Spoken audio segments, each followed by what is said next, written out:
Baraawe waxa ku yaala hal isbitaal oo kaliya waa mid balaadan laakiin aanan xamili karin dhibaatooyinka la soo gudboonaada dadka deegaanka. dad badan oo xanuuno kala duwan qaba ayaa maalin waliba la keenaa dhismahani madan oo imika u muuqda gurigii geerida.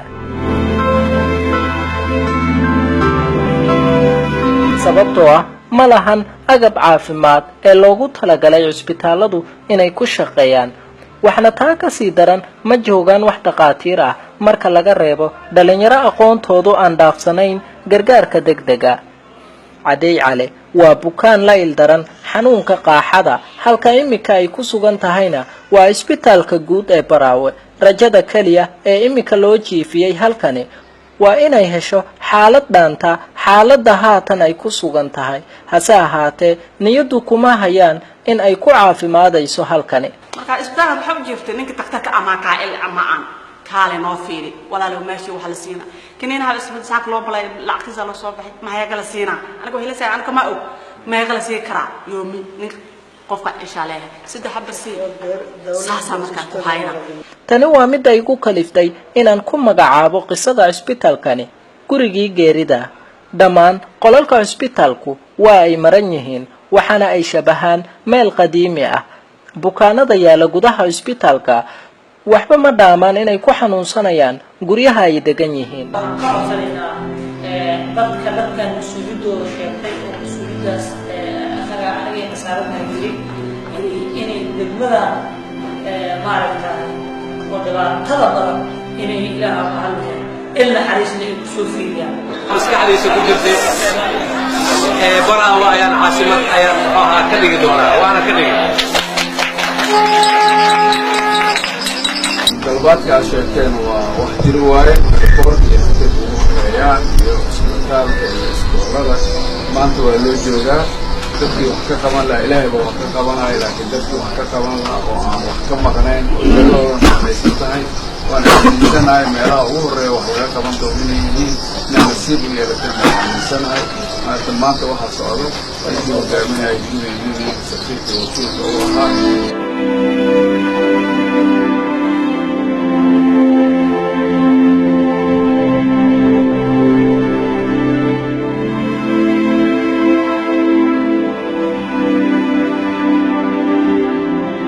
gaardi maxamed aadan waa sayga Caday Cali oo ah qofta xanuunsan muddo 7 cisho ah ayuu isbitaalkan kula jiraa xaaskiisa waxaana ay ka yimaadeen meel baadiya ah oo Baraawe u jirta ilaa iyo 60 kiiloomitir. waxa waaye dibki alaa lix bilood lamiya jiri kala biya waa wareer in daryeel caafimaadka leh isbitaalka dibadin ma ina ku أولا وإمارشان يتوقف إسبتال كجيلتا واحد ريال أو بناء صوي بسوي له ما هنا واحد ريال أو أنا ليك أبتي إسبتال كمالها واحدة وينة سيدا درتد dadka waxa loo diraa banaanka si ay daawo uga soo iibsadaan meelaha lagu iibiyo daawooyinka. gaardi isaga oo aad u murugaysan ayuu aroor waliba u soo dhaqaaqaa suuqa si uu u helo daawooyinkii loo diray laakiin iyagu waa ay og yihiin in sidani aanay xal u ahayn.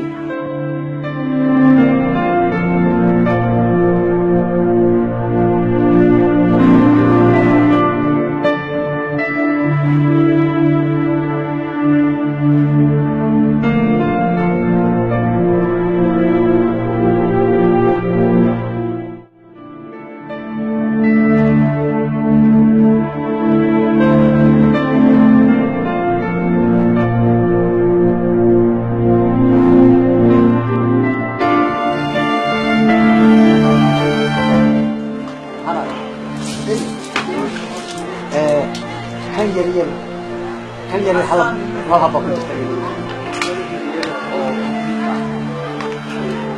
ها كان أفرها بأهل شريسي وسي آلية كان أفرها بأهل وفي شيء ها كان لو هبوا كان جديد لك وفتنين ها شو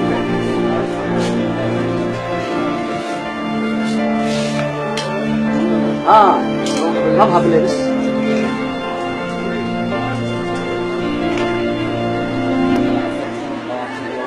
ساسمع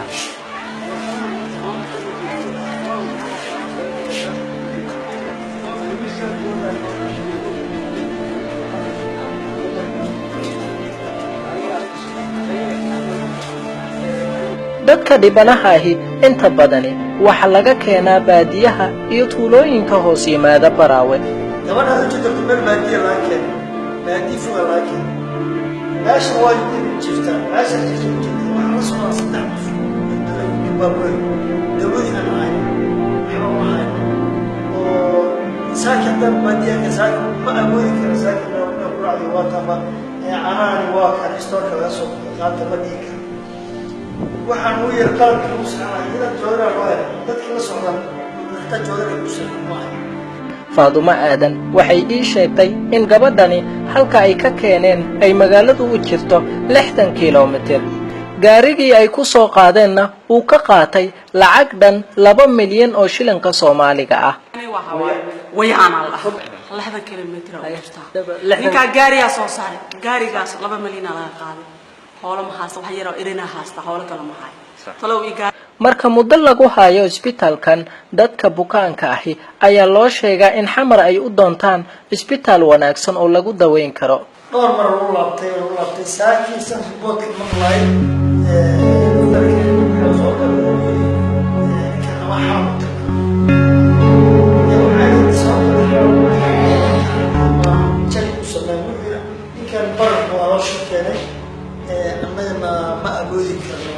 masaafada u dhaxaysa Muqdisho iyo Baraawe waa 250 kiiloomitir.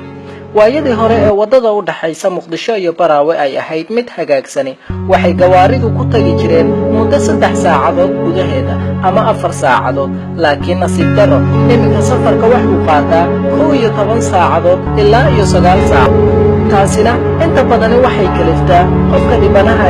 in jidku uu ku nafbaxo inta aan la gaarin Muqdisho.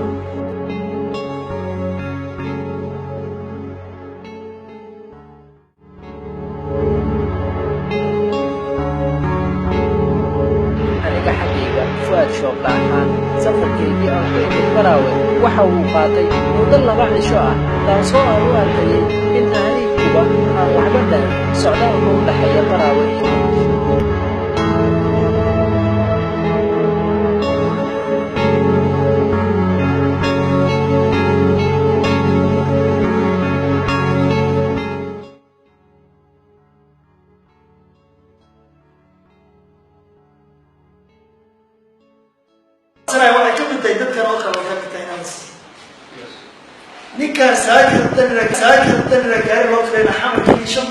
agaasimaha isbitaalka guud ee Baraawe Dr. Xabeeb inta badani wuxuu kormeer ku sameeyaa qolalka uu ka kooban yahay isbitaalka hase ahaatee kama warqabin xilliga la soo seexiyay gaardi Maxamed Aadan xaaskiisa oo ah bukaanka u dhiban xanuunka qaaxada isbitaalka naay ninkaani maamulana arkay saaki kormeerana daaqadan oo arkay qolada waxaan ku uga qaybta fiirsiyay saaki waxaan u jeeday meesha jiifnay shalana conference oo shaqaale oo qabtay waxay kaaleen iyo saamaan shaqada wax laga bedel muddo 7 sano ah oo ay xarakada al-shabaab xukumayeen Baraawe isbitaalku waa uu shaqeyn jiray sidoo iigu waramayo agaasimaha isbitaalka guud ee Baraawe Dr. Xabeeb saani markaan meeshan imaanay aan dadkii dhaqaatiirtii iyo shaqaale isbitaalka waraysanay iyo meeshan alaabta barnaamijka talaab OT waa u jeedna qayb qaliina waa u jeedna qayb mas'uuliyadkan gynecology ma dhaqaatiir oo ay shakhsi gaar ma u joogo dhaqaatiir degmada waxayna dhaqaatiir gaar ay wateen qalab fara badan oo jiraan hay'adaha waa Kosof iyo ICRC bixin meesha oo jir wixii ku daweyn jiray way qalabkii ah markaa waxay qalabkii ay la bixin meesha wixii markii guri faarqan ma sida OT-da way dhisantay laakiin wax qalab saale iyo wixii ma olaan badanaaba dadku waa kuwa rajo sugayaal ah muddo haatan laga joogo 2 maalmood ayaa waxa ay ka war heleen in muddooyinka soo socda daawooyin la keeni doono isbitaal taasi waxa ay noqotay arin farxad gelisa iyaga haddana waxay xusuustaan in aanu joogin dhakhtar iyaga daweeya waana murugada u timaada farxadda dawada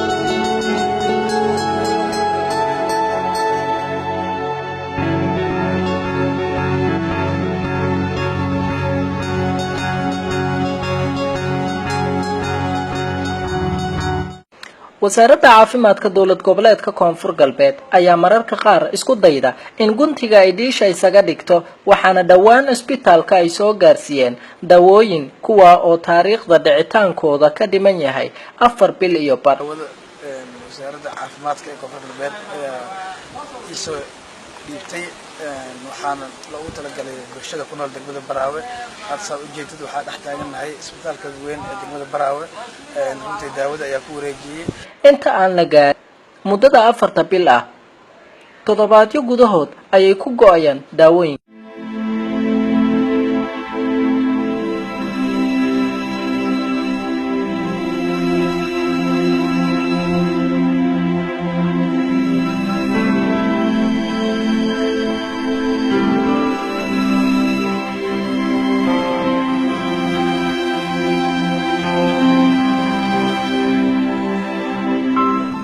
وصح سببت أنا واقرشني وحي أفر بلاد أنا واحد أقرأ قرشني أتم كنا من صوب جاري إنه وقارة مالتي أضام قلت شوها وعلى صار مغلى سؤال كنا قلت شو أب أنت وحي أنا ما مدينون نور الجيم أتم كأب وحي كرتونو كجري لا صارتي ورقاد السنة المركز أنا ورقدي وزارة دواها هنا ورقدي أنا مركز نور الجيم قرآن أسمعنا أفهم قال واقرني شيء والبعد كتير والبعد وحي كقومية شيء ويا قرار سمعناه. كان dadkuna waxay dib ugu laabanayaan daawo la'aantii jirtay iyo in suuqa ay ka soo iibsadaan daawooyinkii.